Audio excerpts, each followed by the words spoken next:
Nthawi nthawi tsopano tipereke mphatso zoyimbayimba zilipo zambiri. Titapereka mphatso kwabwera mwambo wodula keke, ndipo atatha kudula keke itana magula inaja mpaka sopandi zapitiza kuimba.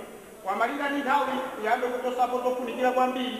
Nthawi ino ni nthawi ya mwambo yopereka mphatso pamene takonzekera kuti Sister Elizabeth Nampuntha apeze poyambira popeza kuti lero tsiku lawo losiriza kuumbira mawuga osiriza amoyo wako wonse. Choncho kugaza kutayese wandikakanga chetu nthawi ino nthawi yokonzekere tipereke kuno koma pa nthawi imeneyo ndapemba akwaya atayamba kuimba nyimbo ya kwiyokwiyo, ndipo pambuyo ndapemba abanja mwaja apitirize kuimba zina ndi zina pamene tili munthu ndikapereka mphatso. Zikomo kwambiri.